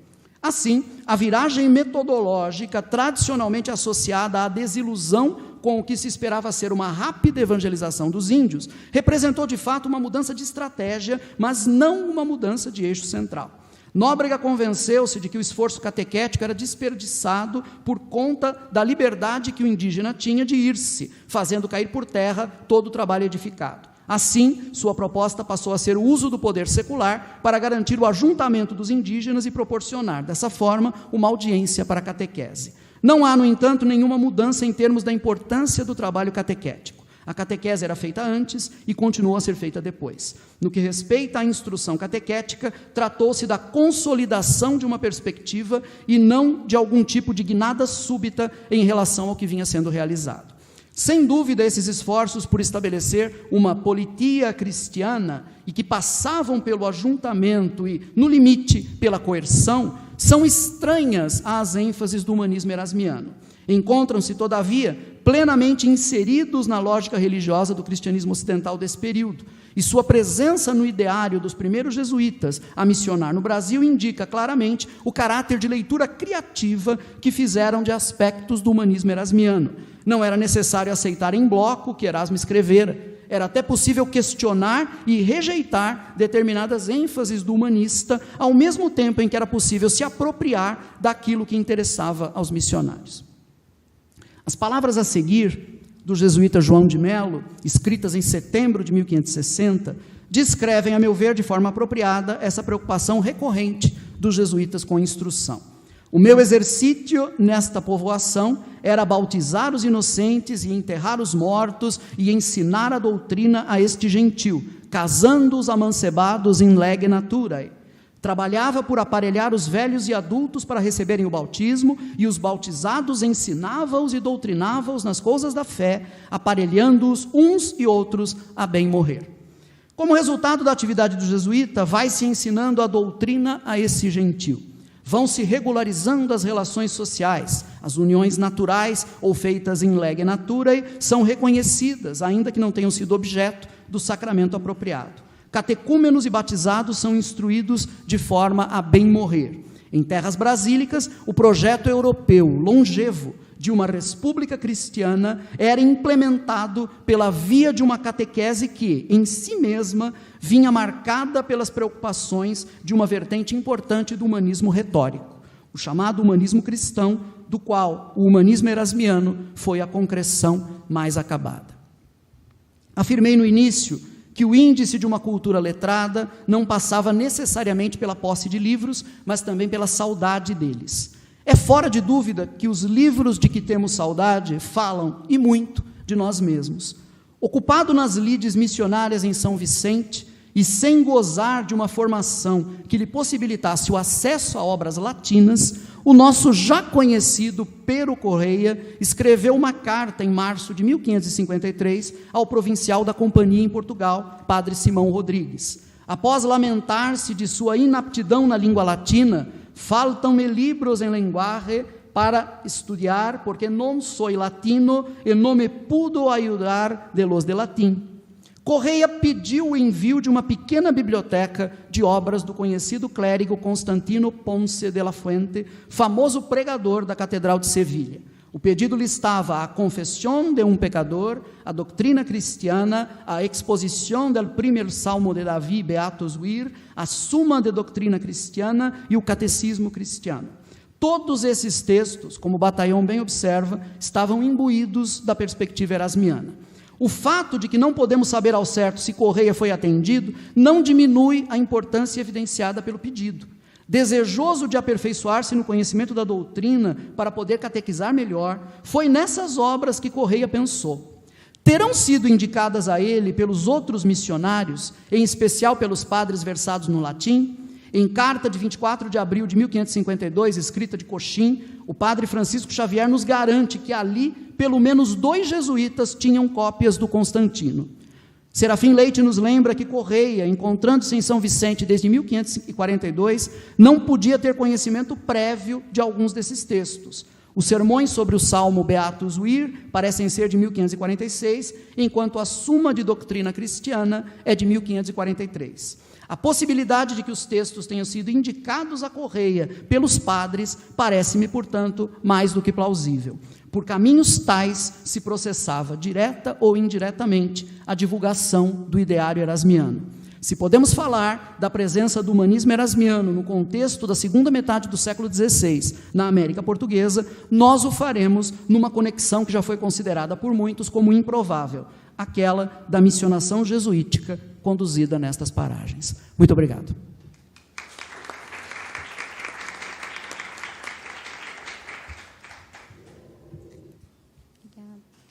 Obrigada, professor Rui, pela excelente apresentação.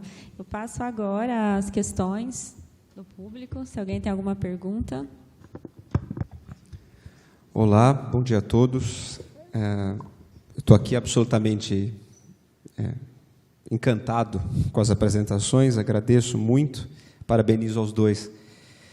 Meu nome é Luiz, eu sou professor da Federal de Ouro Preto, trabalho com a América Colonial. No caso do Adônio, é uma pergunta aparentemente simples, mas e vai ser mais rápida. No final da sua apresentação, você fala que esse projeto, que de alguma forma você localizou lá numa formulação agostiniana, da Religio e da Civitas, se separando, e depois a tentativa de unificar as duas coisas no projeto catequético, quer dizer, a hora que eu combato a idolatria, eu também combato a selvageria, porque ambas as coisas caminham juntas. A chegar a essa formulação, você usou uma expressão que, se eu entendi corretamente, você disse que foi uma confirmação de uma determinada ordem europeia ou ocidental de mundo. A minha pergunta é se seria uma confirmação ou uma configuração, que foi uma expressão usada pelo Rui. Nesse sentido, a experiência americana ou a experiência asiática configuraria uma experiência europeia, né? Não dá para fazer uma história do ser, mas é nesse sentido que eu estou pensando. Seria possível que a Europa tivesse chegado a determinada formulação sem a experiência ultramarina, né? Então, não seria uma confirmação, porque essa ordem não estava prevista. Eu acredito que sim, ou eu posso fazer as duas, porque eu tenho uma para o Rui, e aí vocês ficam à vontade. Eu passo o microfone. Tá. Como a gente vai para uma rodada, você prefere? Então. Não, eu não vou conseguir lembrar, eu estou velho, gente. Pergunta por pergunta. Não vou conseguir. Então ele responde. Depois ele vai ter que refazer a pergunta. Então. Não, concordo contigo. Eu intuo a problemática que a sua pergunta embute, né, contém dentro de si. Claro, para o Ocidente é a tentativa de confirmar uma própria ordem do mundo. É claro que se tratará de uma ordem negociada. Sim. E eu usaria uma outra expressão que não usei aqui, mas que eu uso na minha pesquisa recente, um trabalho que eu venho fazendo desde 2008, quando comecei a pesquisa documental entre sânscrito, tamil e mil outras coisas por isso que eu estou ficando velho e já desconecto as coisas. Mas se trata daquilo que no Oriente vem chamando de acomodatio. E acomodação significa a ordem do Ocidente que mais pode ser veiculada em determinadas condições. O problema é as determinadas condições. Por quê? Porque lá se abre uma briga interna ao próprio Ocidente. Já que eu não falei muito, me detenho brevemente, só para tento responder topicamente a pergunta, tá? Não quero fugir, que eu acho muito chato disso. O problema é saber, por parte dos missionários adaptacionistas, isto é, jesuítas italianos, subtraídos ao controle do Império, ou mesmo como Alessandro Valignano, antes visitador, depois missionário no Japão, que fala castelhano, diz que se esqueceu de italiano, mas é jogo de cena, que sustentam que, de fato, os ritos praticados localmente podem ser utilizados a fim de catequizar, porque não são ritos religiosos, significa, na medida em que são apenas costumes, ritos civis, são úteis para entrar na porta deles e sair com a nossa, diria Santo Inácio. Isto é, utilizá-los enquanto, entre aspas, profanos, um problema histórico-religioso enorme esse termo, enquanto profanos, mas torná-los úteis a uma perspectiva religiosa. A briga não é com as populações asiáticas, que aceitam de bom grau isto. A briga é interna à própria ordem ocidental. Dominicanos, agostinianos e franciscanos. O problema permanecerá interno à Companhia de Jesus na Índia, mas na China, o problema dos ritos chineses, que depois se associa àquele dos Malabar, né, de fato dará âmbito a uma polêmica que durará da passagem do século XVI para o século XVII. Em 1606 chega Roberto de Nobili no Sul, o Ricci um pouco antes, 1606 que morre o Valignano, até 1744, e que é uma guerra ferrenha de uma documentação enorme, que hoje está em Roma, também se continua quanto a isso, entre Inquisição de Goa, Inquisição Romana, papado, várias bulas papais sobre esse tema, e que finalmente representará a derrota da proposta missionária da Acomodatio. Isto é, o integralismo, se quisermos, já que falamos muito de integralismo islâmico, o integralismo da doutrina católica que virá se impor e que fechará as portas da missão na China até o Concílio Vaticano II, apenas para termos ideia dos longos tempos do percurso. Obrigado. E no caso do Rui, não é propriamente uma pergunta, mas acho que é um reforço do seu argumento, que é muito caro a mim também. A sensação que eu tenho, Rui, que quando alguém que no fundo é um especialista em história do Brasil colonial, a gente respeita as fronteiras nacionais, as projeta, tende a falar da América Espanhola, a tendência é falar por aproximação. Né? Desde clássicos interessantíssimos, como o do Novaes, até o trabalho da Cristina Pompa, porque quando você lê atentamente o que se diz sobre, por exemplo, o sistema colonial, a suposição talvez seja similar assim no mundo espanhol. Quer dizer, é uma suposição no texto original que requer pesquisa. E foi redito isso depois para frente. Né? Então, quando ela diz, por exemplo, que é similar aos franciscanos na Nova Espanha, é porque ela está comprando uma ideia do Phelan, que é um texto de 55, e do Norman Cohn, na Senda do Milênio, que de lá para cá, 60 e tantos anos depois, muita água passou embaixo daquela ponte, que fica despercebido, né, na pesquisa. Então, para reforçar o seu argumento, tão poucos franciscanos são esses milenaristas que andam com Joaquim de Fiore embaixo do braço. Porque a lógica de conventuais espirituais, a disputa entre eles, ok. Mas, para reforçar o seu argumento, a reforma dos Cisneros, da própria ordem franciscana, não é não necessariamente uma reforma joaquimita.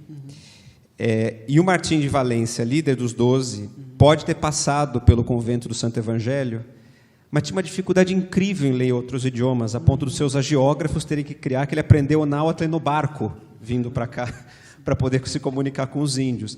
E seria muito curioso, porque é dito nesses textos do Phelan que ele é leitor do Joaquim de Fiore.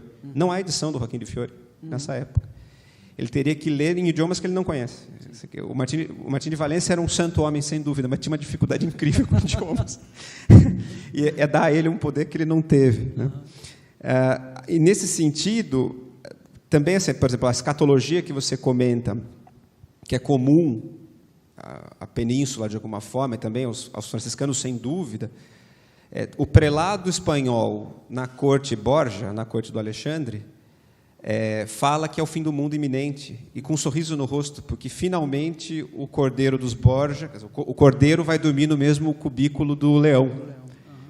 Né? Quer dizer, então é uma evidência do fim do mundo, que é Aragão se unindo ali. Quer dizer, e não é o milênio, isso está dado, né? Não é, você tem razão. E o principal representante dessa ordem milenarista seria um padre chamado Jerônimo de Mendieta, que é o que o Phelan vai se dedicar, que é um franciscano que está atuando nos anos 70, 80, até a virada do século XVII. Que tem tantas outras preocupações além dessa, né? Quer dizer, um homem que atuou politicamente muito... E tem uma distância grande, né? A tese do Phelan fica curiosa, porque quando ele diz assim, olha, o ímpeto foi inicial. Então, Martim de Valência, os 12 primeiros que vieram em 1524, esses aí são todos muito joaquimitas. E aí, curiosamente, 60 anos depois, com toda a experiência de catequese do Centro do México, brota um último joaquimita. É muito curioso, né? Como não se sustenta o argumento. Ler o Mendieta e não está lá. Está lá Agostinho, está lá Erasmo. Enfim, o Bataillon tinha mais razão do que os demais. É só para reforçar o argumento, como mesmo para os franciscanos não dá para falar isso. E tão pouco do ponto de vista da história da América é pensar que a experiência franciscana de catequese é a experiência franciscana do Centro do México, porque a guerra de catequese, a guerra espiritual, mesmo na Nova Espanha, atravessa todo o século XVII. Sim. E aí você lê os franciscanos do XVII e não tem... Quase não tem demônio. Porque é isso, né? Então, é só para matizar um pouco o outro lado e com isso reforçar o seu argumento, que eu acho que está na hora da gente um pouco, no mínimo, matizar esse excesso de joaquimismo milenarista de uma vez por todas, né? E tentar, como você fez muitíssimo bem aqui, esmiuçar mais o que de fato estavam lendo e pensando, ou as saudades de pensamento, como você fez aqui muito curiosamente. É isso, só para reforçar o seu argumento. Desculpa que me alonguei. Eu posso comentar já? Posso? Eu queria agradecer, Duda, pelo comentário excelente que você fez com a sua clareza habitual, né? Muito bem, obrigado mesmo. Eu estava me lembrando aqui do seguinte, eu me lembro de ter lido uma história sobre um erudito, eu esqueci que erudito é esse, se alguém se lembrar da história pode me contar depois, mas conta-se de um erudito, um professor universitário que lia e falava 8 ou 10 idiomas, e um aluno dele, orientando dele, um dia o pegou na biblioteca com um livro nas mãos e com uma cara triste, né? E o livro estava escrito em farsi, né? O idioma persa, e ele olhava para o livro e dizia para o aluno assim, como a ignorância é triste. Não é? Quer dizer, o cara falava 8 línguas, lia 8 línguas, mas não conseguia, obviamente, ler todas as línguas possíveis. A gente sempre se confronta na pesquisa com as limitações das nossas próprias capacidades de ir além. Quer dizer, para fazer o estudo que eu fiz desses 3 volumes de cartas, por exemplo, obviamente eu me concentrei nas cartas, e me concentrei nos aspectos mais ligados à América Portuguesa, e tive que depender também de formulações sobre a América Hispânica, que, obviamente, acabam, no final das contas, um pouco caricaturadas. E aí a gente tem que ficar muito contente pelo debate acadêmico, porque no debate a gente esclarece, a gente matiza, e isso é fundamental. Eu creio que a mesma coisa acontece também com um autor, como é o caso da Cristina Pompa, e desse trabalho dela. Eu gostaria de dizer rapidamente algumas palavras sobre isso. Essas questões que eu levantei sobre o trabalho da Cristina são questões periféricas ao trabalho dela. Quer dizer, o Adoni comentou há pouco aqui o coração, o ponto nevrálgico do livro Religião como Tradução, que é absolutamente primoroso e não à toa recebeu o prêmio de melhor tese da ANPOC, né, quando foi lançado, acho que em 2002, a tese, e depois publicado em 2003. Essas questões são pontuais, não é? E a Cristina, como antropóloga, não tem obrigação, obviamente, de conhecer toda a teologia cristã ou de conhecer aprofundadamente também a questão hispânica, né, uma vez que ela está estudando a América Portuguesa. Agora, isso, obviamente, nos alerta para aqueles elementos, para aqueles pontos onde nós precisamos, eventualmente, verticalizar mais as nossas pesquisas. E nessa questão, me permitam apenas reforçar isso, me parece que a distinção entre escatológico e apocalíptico, que é uma distinção sutil, porque é teológica, escapa da maioria esmagadora das pessoas, dos autores, dos estudiosos que escrevem sobre isso. E, no entanto, é uma distinção fundamental. Assim como o rótulo milenarista, esse é um apelo que eu faço, né? Ele precisa ser usado com mais parcimônia. Nós não podemos tascar esse rótulo em toda e qualquer formulação que nos parece ser de ordem apocalíptica, porque mesmo entre as expectativas apocalípticas, isso é interessante, né? Nem toda formulação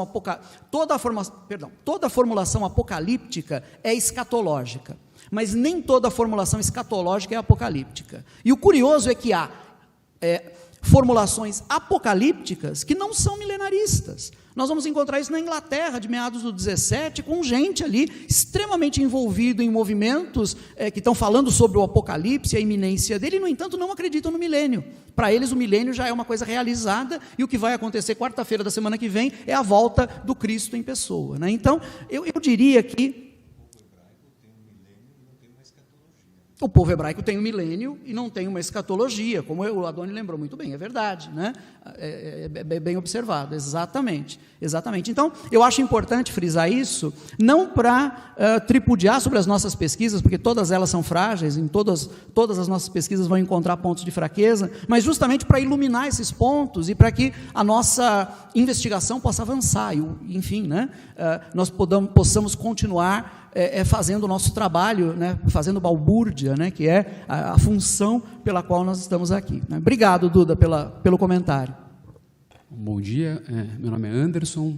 Primeiro, cumprimentar os dois, acho que foram duas apresentações muito interessantes e complementares em muitos sentidos. Tem uma pergunta para o Rui, é mais uma curiosidade, Rui. Ouvindo você falar, eu queria saber um pouquinho, e olhando o título da sua apresentação, qual é o lugar que a América Portuguesa tem nessa apropriação do humanismo pelos jesuítas. Acho que ficou claro, me senti convencido das diferentes análises que você fez das cartas e como elas repercutem uma certa apropriação, mas fiquei pensando aqui que, para o caso do México que você citou, tem uma discussão em termos muito semelhantes a respeito da batiza-se ou não batiza-se, muita gente, ou se doutrina antes ou não, entre dominicanos e franciscanos. E quando a gente vai olhar um pouco os elementos circunstanciais e históricos, o debate se dá entre 1537 e 1539, um pouquinho antes do período que você está trabalhando. Quando a gente olha para as circunstâncias históricas ali do debate, alguns elementos de disputas entre as duas ordens são muito marcantes para como eles vão modular os argumentos teológicos.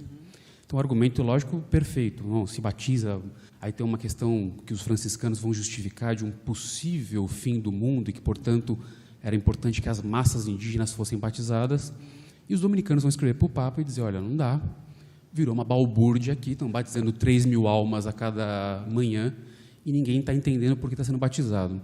E quando a gente olha esse debate lá, tem uma disputa, inclusive, por espaço no centro do México, que estava um pouco na base dos argumentos que estavam sendo colocados e que, depois da resolução do Papa em favor dos dominicanos, vai significar um reordenamento na região central do Vale do México, de como as ordens estavam estabelecendo, dízimos e interesses outros que não apenas teológicos.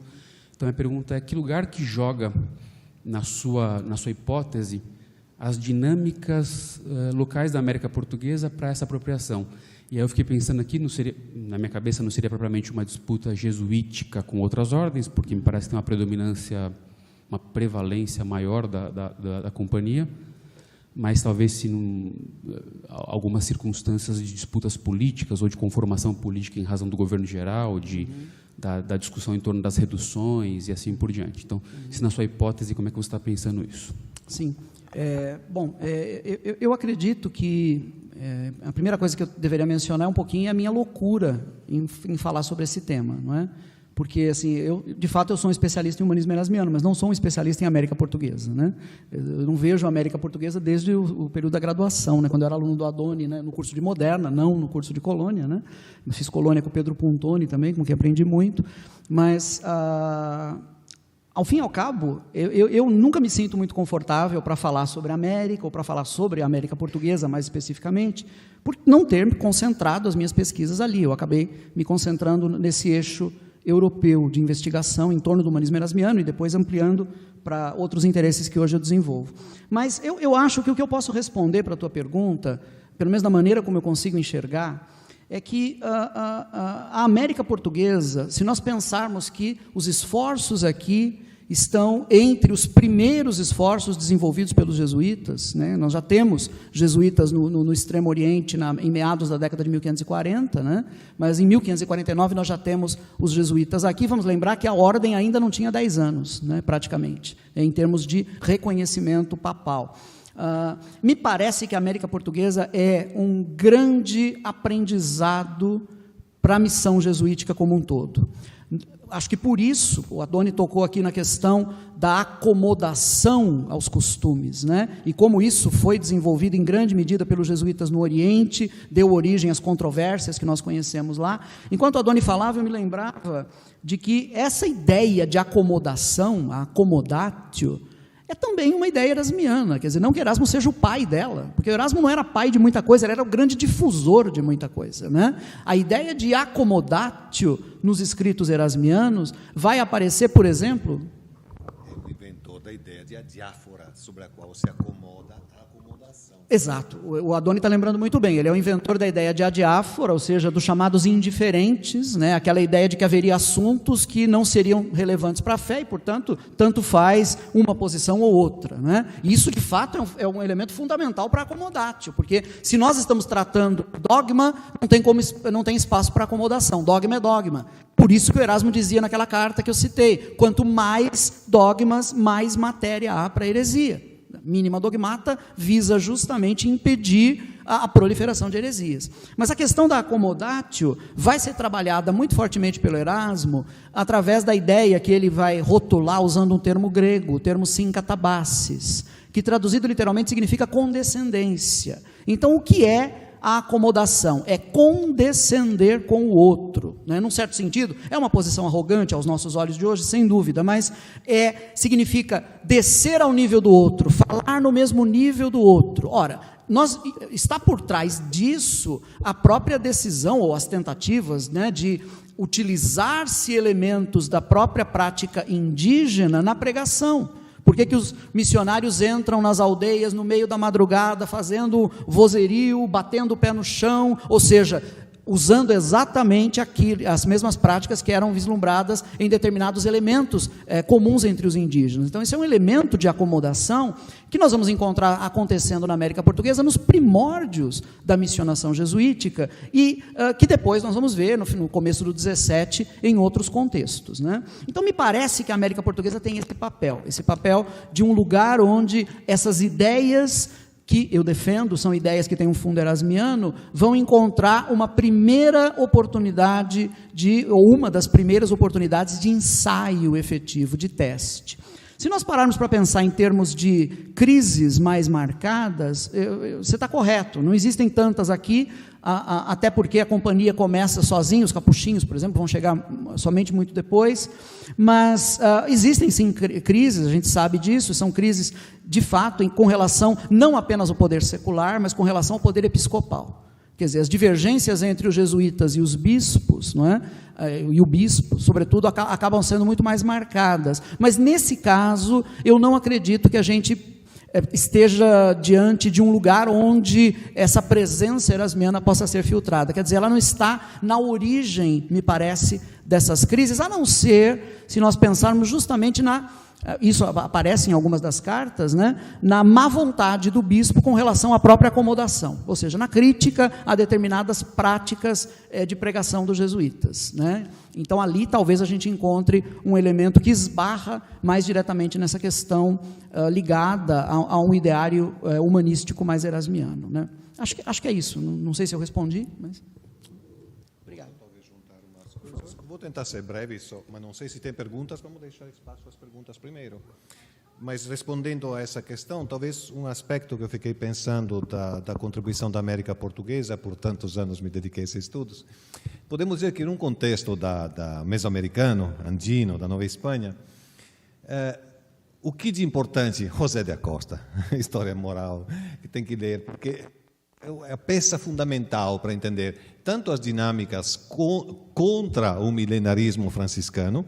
Ele foi envolvido num processo que mandou, como se diz, na fogueira, você conhece o célebre episódio, quanto no fato que ele foi diretor do segundo e terceiro concílio de Mense, quer dizer, por trás já do segundo estava a mão dele, e ele foi quem mandou traduzir nas 3 línguas, Aimara, Quechua, o catecismo, portanto, um processo de tradução que está ligado, inclusive, a quanto lembrava o Rui, sobre o trabalho que eu trabalhei, acho que é o tempo bastante interessante, do Leonardo Nunes, aqui sublinhei, linguista, portanto, para pensar outra base para a catequese. E para que serve a língua? Para a confissão. Por que foi a gramática de Anchieta que foi bancada para ser publicada e não a catequese? Porque era mais importante a língua do que a religio. É mais importante a civitas. Eis a diferença num contexto da América Portuguesa. Por quê? No contexto mesoamericano, segundo as categorias missionárias antropológicas, eles têm uma idolatria. A idolatria nasce segundo o De Natura Deorum do Cícero, numa base de uma civitas. Isso é, a civitas produz necessariamente religio, e a religio para os missionários é a idolatria. A idolatria é o grau mínimo desta religião. O contexto da América Portuguesa, eis a diferença, não sei se isso serve para pensar problematicamente a você, o seu trabalho, é que aqui não há o princípio mínimo de uma civitas que possa produzir a religio. Não é só Erasmo, é o Cícero que fracassa na experiência. Tanto que a missão se tornará, eu disse emblematicamente antes, o cerne fundamental da missão se tornará um processo que nós traduzimos em termo religioso. Nós pensamos a redução jesuíta, ou os aldeamentos antes, Estado de São Paulo, Rio de Janeiro, que foi emblemático dessa montagem, né? Como um processo de catequização e de submissão. Sempre a historiografia brasileira quase sempre tratou dessa forma. Não. O Instituto Jurídico da Redução se chama Reductio ad Vitam Civilem. Esses bárbaros têm que ser civilizados. Só quando construirmos uma família, as relações familiares, civis, etc., podemos pensar em construir uma religião. Esta é a ordem. E então, a América Portuguesa inverte as categorias de leitura e de operatividade missionária em relação aos dois diferentes contextos. Não vou juntar muita coisa, porque a pergunta era para o meu querido amigo, mas acho que essa é uma questão muito importante e se desdobra a vários outros aspectos. A questão da confissão como central, a questão da importância dos línguas no contexto mesoamericano também, mas sobretudo na América Portuguesa, o problema de padronizar uma língua, porque lá tem Aymara, lá tem Quechua, lá tem Nahuatl, aqui não tem. O problema fundamental para Anchieta é gramatizar aquilo que eu digo, gramatizar a religião através da língua.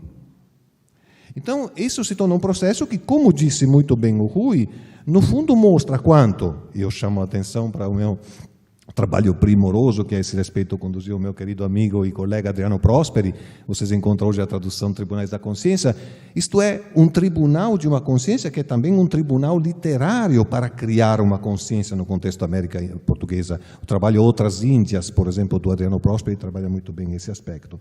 Anotei muitas outras coisas, condescendência, só porque sorri quando veio isto, me veio à mente a definição da condescendência, que poderíamos traduzi-la como o beijo do Ivan, dos irmãos Karamazov, dá no Grande Inquisidor, quando o Grande Inquisidor diz, mas você, os homens, dando para eles as liberdades que eles não querem. E agora, o beijo do Ivan no Inquisidor. Esta é a condescendência erasmiana, eu acho.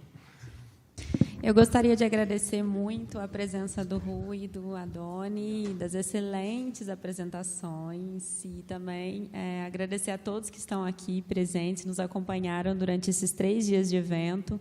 Hoje foi a nossa última mesa de debates e de apresentação de trabalhos. Eu os convido a voltar à Unicamp a partir das 2 horas até às 5, na sala de vídeo, onde haverá a conferência. Na verdade, não é uma conferência, é um mini-curso do professor Neil Seifer. E depois, às 7 horas, neste mesmo espaço aqui, aí sim, uma conferência de encerramento do professor Leandro Carnal.